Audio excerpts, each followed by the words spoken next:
Hello everyone, कैसे हैं आप सब। उम्मीद करती हूँ हमेशा की तरह आप सब अच्छे होंगे।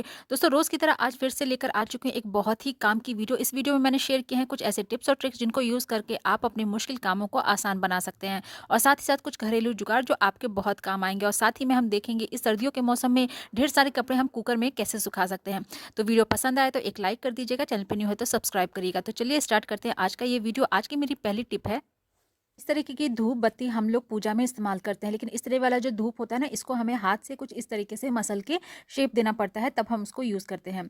लेकिन क्या होता है, ये कभी कभार आधी जलती है, आधी वैसी ही रह जाती है, या फिर ठीक से इसमें क्या है, आग पकड़ता नहीं है। तो उसके लिए बहुत ही एक छोटा सा उपाय है। पहले तो आप इसको अच्छे से हाथ पर मसल कर जो शेप आपको देना है वो इस तरीके से लंबे में दे दीजिए। उसके बाद जो ऊपर वाला जो इसका होता है ना कोना, उसमें कुछ इस तरीके से कटोरी नुमा एक होल टाइप का बना लीजिए। उसके बाद आपको यूज़ करना है यहाँ पर कपूर का, और एक छोटी सी टिकिया आप उस कटोरी टाइप का जो आपने बनाया है ना धूप में, उसमें रख दीजिए। उसके बाद आप इसमें माचिस जलाइए, तो बहुत ही आसानी से जो ये धूप है ना, बहुत अच्छे से आग पकड़ लेता है ये कपूर की मदद से। और इसमें हमने कपूर डाला है जो हमारे घर में पॉजिटिविटी भी लाता है और एक बहुत ही अच्छी खुशबू भी लाता है।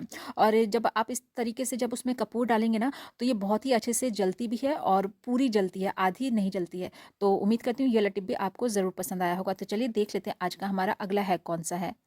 इस तरीके की जो टिकटॉक क्लिप्स होती हैं तो ढेर सारी हमारे पास होती हैं। कोई भी हेयर स्टाइल जब हम बनाते हैं तो उसमें हमको ये क्लिप्स यूज़ में आती हैं।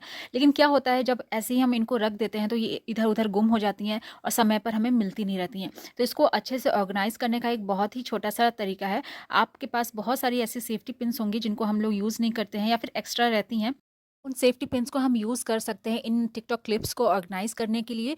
तो इस तरीके से आप एक सेफ्टी पिन में ढेर सारी जो क्लिप्स हैं ना, उनको आप लगा सकते हैं, और ये अच्छे से ऑर्गेनाइज़ रहेंगे, और जब आपको समय पर चाहिए होगा आसानी से ये मिल भी जाएगा, और इधर-उधर जो ये गुम जाता है ना, वो भी नहीं गुमेगा। तो इस तरीके से आप देख सकते हैं एक सेफ्टी पिन में हमारी कितनी सारी जो क्लिप्स हैं वो आ चुकी हैं। तो आई होप ये वाली ट्रिक भी आपको अच्छी लगी होगी। अच्छी लगी है तो वीडियो को एक लाइक ज़रूर करिएगा। तो चलिए बढ़ते हैं अगले टिप की तरफ। कई बार ऐसा होता है कि हम अपनी नई बैटरी पुरानी बैटरी के साथ रख देते हैं, और जब हमें टाइम पर उसको चाहिए होता है तो हमें पता नहीं चलता है नई वाली कौन सी है, पुरानी कौन सी है। तो आज मैं इन बैटरियों को पहचानने का यहाँ पर आपको दो तरीके बताने वाली हूँ, जिससे आप इजीली पहचान सकते हैं कि नई कौन सी है, पुरानी कौन सी है।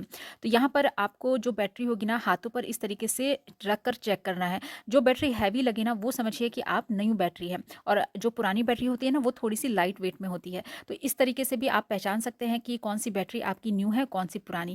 या फिर आप एक ये भी मेथड यूज़ कर सकते हैं कि हाथों पर आप इस तरीके से बैटरी को रखिए और नीचे की तरफ गिराइए। तो जो बैटरी हल्की होगी हो ना, वो जल्दी गिर जाती है, और जो बैटरी हैवी होगी वो धीरे बाद में गिरेगी। तो इन दो तरीकों से आप पहचान सकते हैं कि आपके घर में ड्रॉर में जो बैटरीज़ हैं उनमें से नई वाली कौन सी है, पुरानी कौन सी है। तो उम्मीद करती हूँ टिप ज़रूर पसंद आया होगा। तो चलिए बढ़ते हैं अगले टिप की तरफ।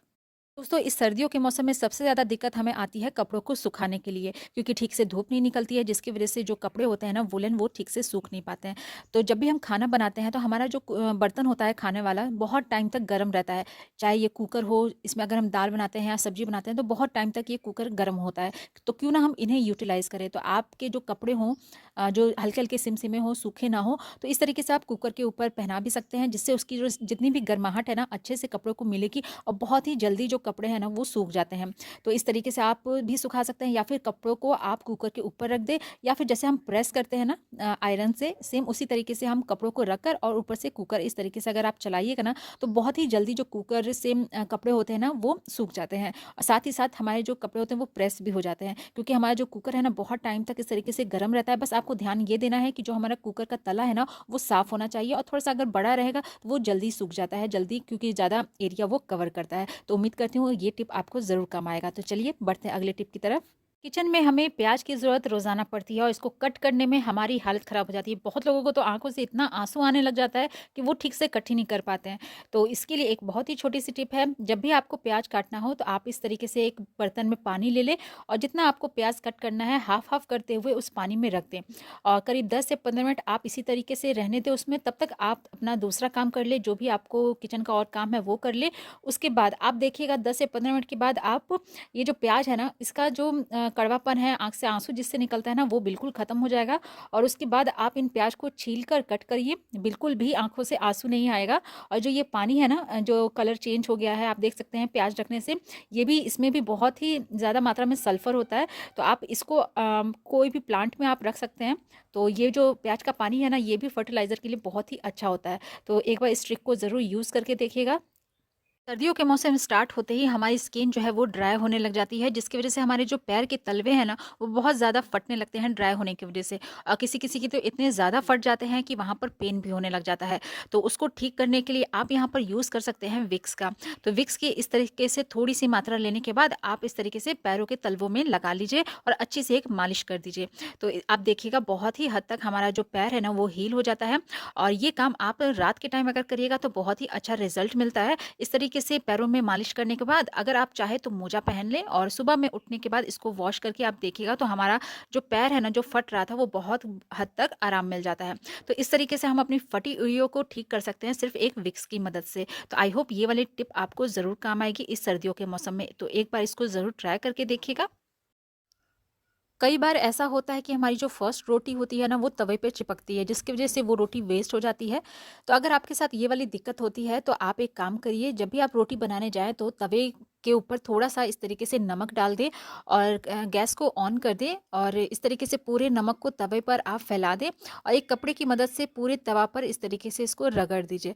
तो इससे नमक को रखने से क्या होता है, जो हमारा ये जो लोहे वाला जो तवा होता है ना, बिल्कुल नॉन स्टिक तवा की तरह काम करने लगता है।